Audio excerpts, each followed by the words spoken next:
never have we ever had a situation where you move property from one place to another and it became a taxable event. How would you feel if you had a vehicle and you moved it from from Texas to California and they said, oh, simply because you moved your property from one place to another place, we're going to tax you for it.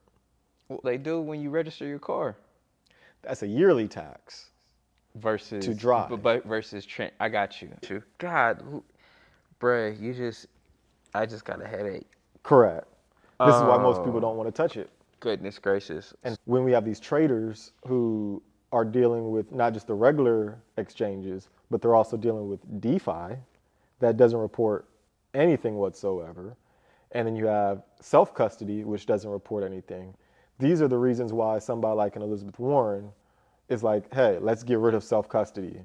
Let's get rid of DeFi. Let's just have everything on exchanges so we could track everything, which goes against the entire spirit And of ethos. crypto. Senator Warren, you know better. You wrote my bankruptcy book.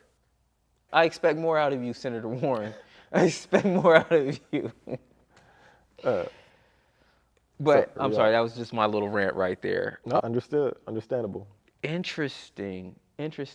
Okay, so those were the regulations right there. So moving from a universal wallet approach to now, I'm tracking the cost basis of every time that it moves from wallet to wallet, correct? Correct. Now, they have not come out with the full details on self-custody because they can't really figure that out yet. They have not gone into depth with wrap tokens. So a wrap token is basically if you have Bitcoin, but it's not real Bitcoin because it's on the Ethereum blockchain, but it represents how much Bitcoin you would have on the Bitcoin blockchain.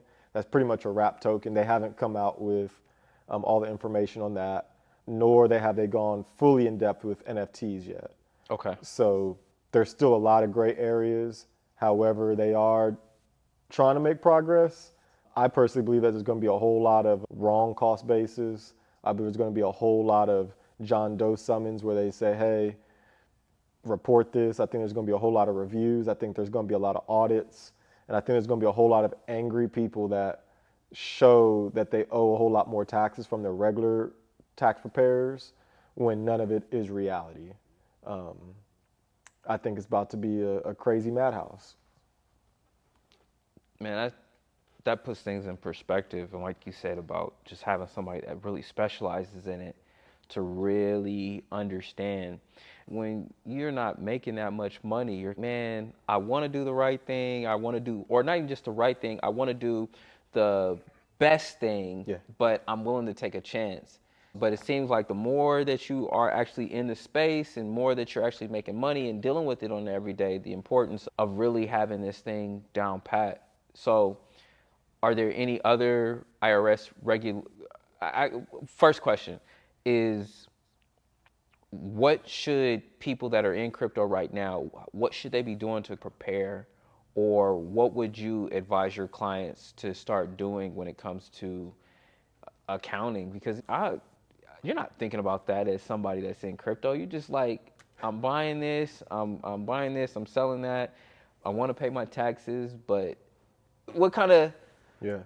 The best advice I can give is to organize your crypto transactions, which, correct, the same You asked sentiment me that to you be an have, adult in crypto. right? I want to be a DJ. Because with these new regulations, if you don't have a cost basis that they can verify, they're going to assume it's zero, which means that you're going to be paying taxes when you probably don't even need to. Why? I just think that's crooked. And the reason why I think it's crooked is because they've been working with like Chainalysis and TRM Labs, who tracks. They do tracking. And I remember reading something about a contract that they were working on with the IRS, one of those companies. So I'm like, why aren't they already auditing people? Oh, they are. But they're mostly auditing people that higher dollar amounts. For instance, say if somebody has a $10 million capital gain and they don't report it at all, those types of things they've gone after. But Chainalysis is more for a lot of the criminal activity.